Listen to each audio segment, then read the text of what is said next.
And so it's been rumored for months. Today it was confirmed. The New York Times will begin charging users for web content beginning in 2011 to boost revenue for the company. Readers will have access to a set number of articles each month for free before those fees kick in. The model mirrors that of the Financial Times, which gives readers access to 10 free articles before charging a weekly fee to continue. What does it mean for the company and the entire newspaper industry? Joining us now on set, John Eade, analyst at Argus Research. He's got a hold rating on New York Times shares. John, welcome. So is this a surprise or was it an inevitability for the Times? I think a lot of folks have been waiting for the past few months for the Times to make a decision, and today was the day. What was the impetus for the decision? Well, I think the impetus, there's a short-term impetus and a long-term impetus. In the short term, the company needs new revenue sources. It's turning back to profitability, but strictly through cost cutting, and it needs to start to drive the top line. This is an opportunity. In the long term, the way that the industry is moving is away from newspaper advertising, and the Times really needs to recognize that. So does this plan to charge for online content actually have enough potential to offset the challenges in ad sales? It will help break the slide.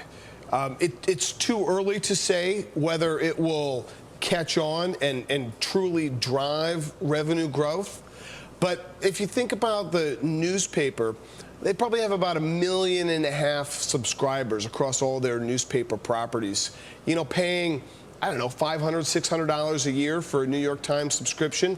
They have 18 million visitors to their website every month. If they can get a small percentage of those to pay a small percentage of that 500, that can move the needle on corporate earnings and the stock. And then I guess it begs the question, how many readers are loyal to the New York Times versus all of these other newspapers, publications, content providers, if you will, who are also now charging for online content? Well, that's a great question.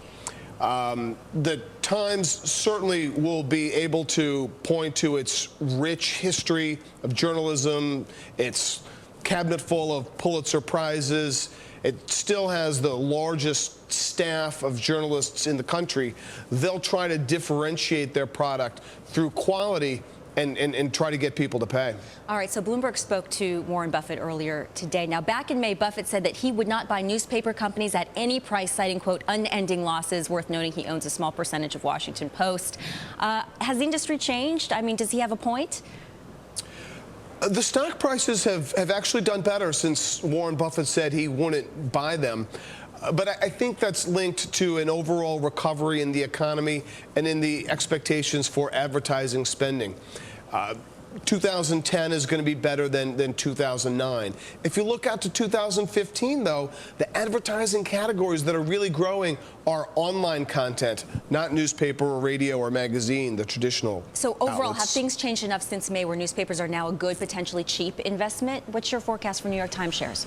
I think the stock has actually gotten ahead of itself, and I think it's too expensive for where it is in the earnings cycle, particularly because those earnings are being driven just by cost cuts.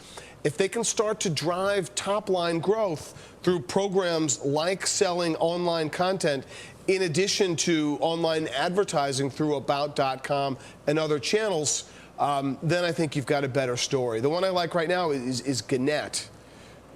We have a buy on Gannett. And what is Gannett doing right?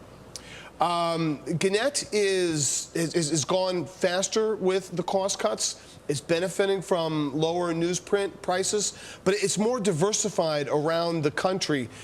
Smaller properties that are easier to recover top line, particularly in local markets. All right, many thanks.